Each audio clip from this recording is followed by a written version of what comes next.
गुरु की साध संगत।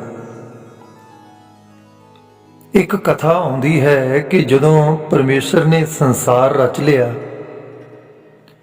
ਅਤੇ माया का प्रभाव पूरी तरह नाल संसार विच फैला के जीव नूं भुला दिता, उस वेले अज्ञान वस आए हुए जीव की कल्याण वास्ते प्रभु ने देवतियां नूं बुलाया ਅਤੇ कहा कि संसार विच एक अत कीमती सै है, तुसीं इस नूं उत्थे छुपा दिओ जिथे कोई भी पहुंच ना सके ਅਤੇ जान ना सके, क्योंकि ये वस्तु सारे सुखां दा मूल है ਅਤੇ सारे ज्ञानियां दा ज्ञान है, भाव सब कुछ है, सारे दुखां दा खात्मा करन नूं समर्थ है। बई इस दी कीमत कोई पा नहीं सकदा, इस करके ये अत कीमती वस्तु उत्थे छुपाओ जिथे किसी दे हथ ना आ सके, क्योंकि संसार दे जीव इस चीज नूं प्राप्त करने लई अनेकां यतन करनगे ਅਤੇ इस दी खोज करनगे। सो इस गल तो सावधान हो के उत्थे छुपाओ जिथे पहुंचना मुश्किल हो जावे। उस वेले गुरु की साध संगत देवतियां ने कहा कि महाराज असीं डूंघे समुंदर नूं देख चुके हाँ,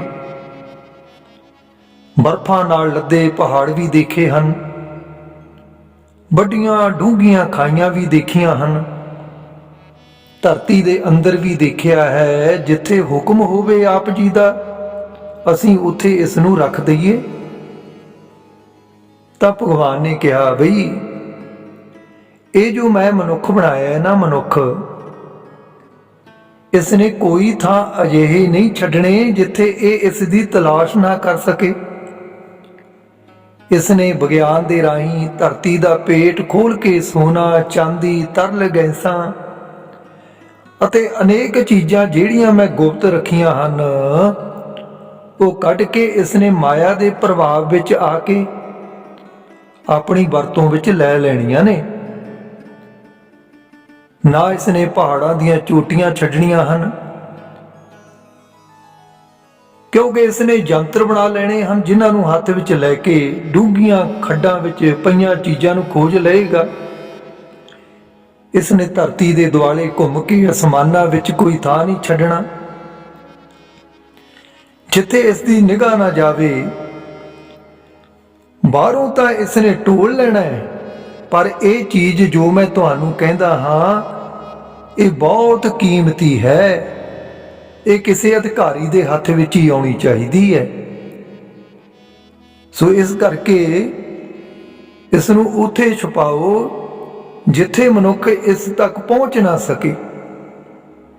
तो उस वेले देवतिया ने कहा कि महाराज, हे करन कारण समर्थ प्रभु, तुसीं आप ही अंतरजामी हो, सानू कोई थां अजिहा नहीं मिलिया जिथे इस अत कीमती चीज नूं छुपा दिता जावे। तुसीं आप जी किरपा करो। उस वेले प्रभु ने कहा कि बई देखो, जो मैं जीव बनाया ना, जीव ये बाहरों तो सब कुछ ढूंढ सकता है, पर इसने अपने अंदर नहीं ढूंढना। इसने बाहरों तो सब कुछ ढूंढ लेना है, पर इसने अपने अंदर नहीं ढूंढना। सो इस करके मैं इस वस्तु नूं इन्हां जीवां दे अंदर ही छुपा दिंदा हां।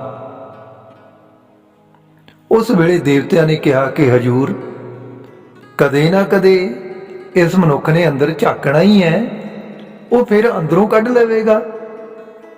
उस वेले प्रभु ने कहा कि बई इस नूं मैं पूरी तरह ढक देवांगा।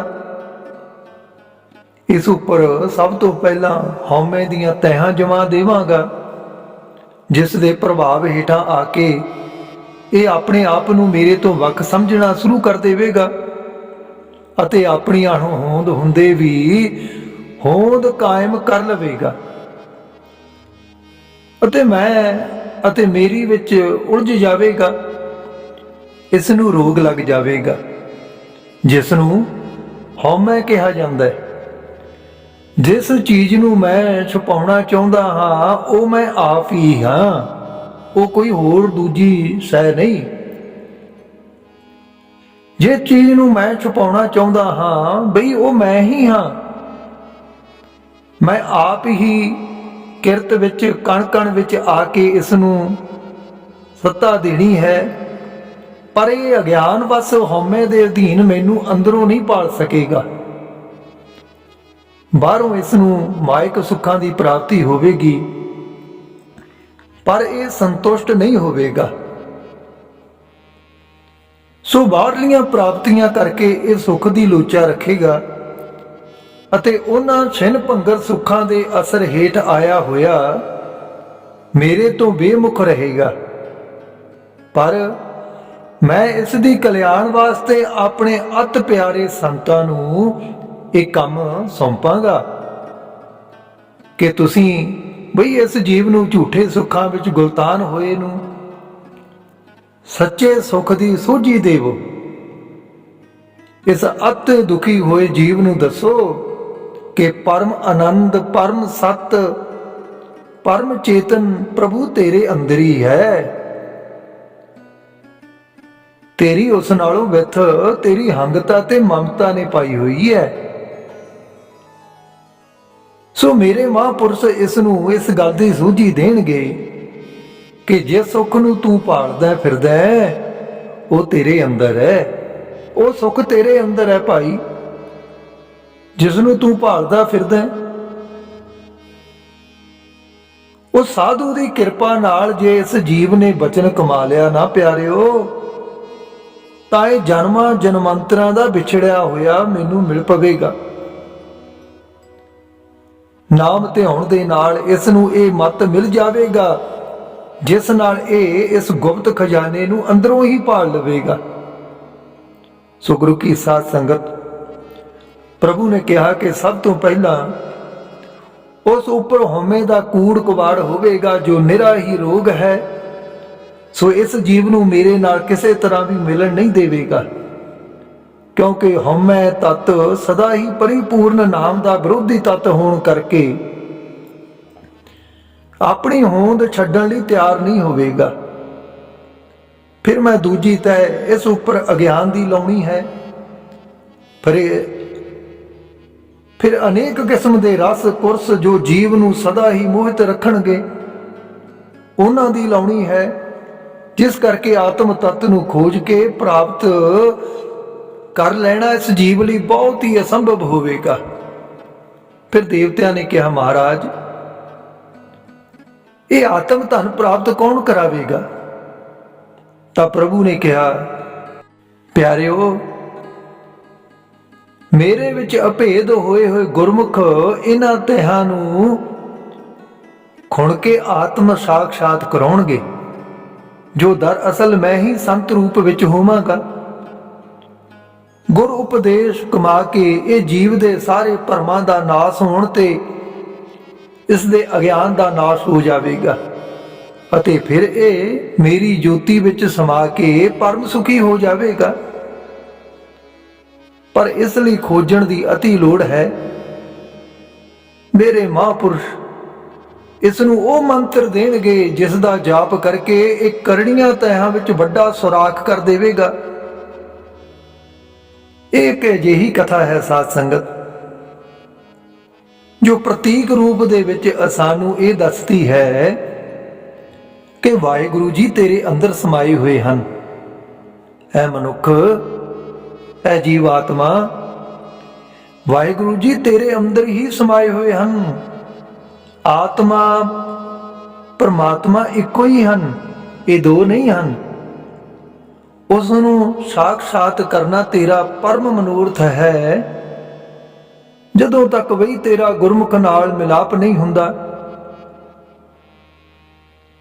ਤੈਨੂੰ ਰਸਤਾ ਪ੍ਰਾਪਤ ਨਹੀਂ ਹੋਣਾ।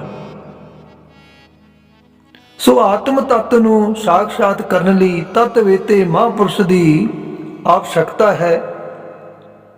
ਜਿਸ ਬਾਰੇ ਸਾਹਿਬਾਂ ਦੇ ਫਰਮਾਨ ਹਨ ਧੰਨ ਗੁਰੂ ਗ੍ਰੰਥ ਸਾਹਿਬ ਜੀ ਮਹਾਰਾਜ ਜੀਆਂ ਦੇ। ਜਨਮ ਮਰਨ ਦੋਹੂ ਮਹਿ ਨਾਹੀ, ਜਨ ਪਰ ਉਪਕਾਰੀ ਆਏ, ਜੀਏ ਦਾਨ ਦੇ ਭਗਤੀ ਲਾਇਨ, ਹਰ ਸਿਉ ਲੈਨ ਮਿਲਾਏ। ਗੁਰੂ ਮਹਾਰਾਜ ਜੀ ਫਰਮਾਨ ਕਰਦੇ ਹਨ ਕਿ ਆਤਮ ਵਸਤੂ ਇਸ ਦੇਹੀ ਦੇ ਅੰਦਰ ਛੁਪੀ ਹੋਈ ਹੈ। ਬਈ ਗੋਹਜ ਰਤਨ ਇਸ ਸਰੀਰ ਦੇ ਅੰਦਰ ਹਨ। ਗੁਰਮੁਖ ਅਜਿਹੀ ਸਮਤ ਦਿੰਦਾ ਹੈ ਜਿਸ ਰਾਹੀਂ ਇਹ ਜੀਵ ਅੰਦਰ ਖੁੰਡਣਾ ਸ਼ੁਰੂ ਕਰ ਦਿੰਦਾ ਹੈ ਅਤੇ ਆਤਮ ਵਸਤੂ ਤੱਕ ਪਹੁੰਚ ਜਾਂਦਾ ਹੈ। ਆਤਮ ਵਸਤੂ ਦੇ ਪ੍ਰਗਟ ਹੁੰਦਿਆਂ ਹੀ ਹਉਮੈ ਅਤੇ ਉਸ ਦੇ ਪਰਿਵਾਰ ਦੇ ਸਾਰੇ ਔਗਣਾਂ ਦਾ ਇੱਕਦਮ ਨਾਸ਼ ਹੋ ਜਾਂਦਾ ਹੈ ਔਰ ਆਤਮ ਸਾਖਸ਼ਾਤਕਾਰ ਹੋ ਜਾਂਦਾ ਹੈ। ਗੁਰੂ ਮਹਾਰਾਜ ਜੀ ਫਰਮਾਨ ਕਰਦੇ ਹਨ, ਸਭ ਆਤਮ ਰਾਮ ਪਛਾਣਿਆ ਤਾਂ ਇੱਕ ਰਵਿਆ, ਇੱਕੋ ਓਤ ਪੋਤ, ਇੱਕੋ ਦੇਖਿਆ, ਇੱਕੋ ਮੰਨਿਆ, ਇੱਕੋ ਸੁਣਿਆ ਸ਼ਰਵਣ ਸਰੋਤ।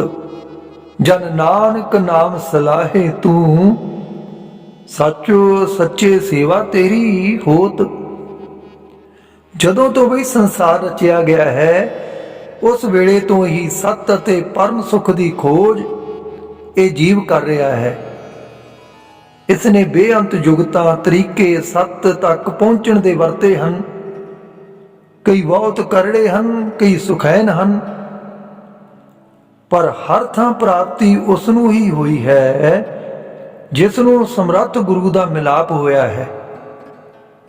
ਸਮਰੱਥ ਗੁਰੂ ਨੇ ਸ਼ਬਦ ਦਾ ਚਾਨਣਾ ਇਸ ਦੇ ਹੱਥ ਵਿੱਚ ਫੜਾ ਕੇ ਇਸ ਨੂੰ ਖੋਜ ਲਈ ਤਤਪਰ ਕਰ ਦਿੱਤਾ ਹੈ।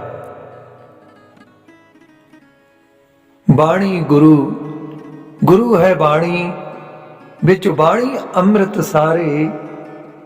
ਗੁਰ ਬਾਣੀ ਕਹੈ ਸੇਵਕ ਜਨ ਮਾਨੈ, ਪ੍ਰਤੱਖ ਗੁਰੂ ਨਿਸਤਾਰੇ।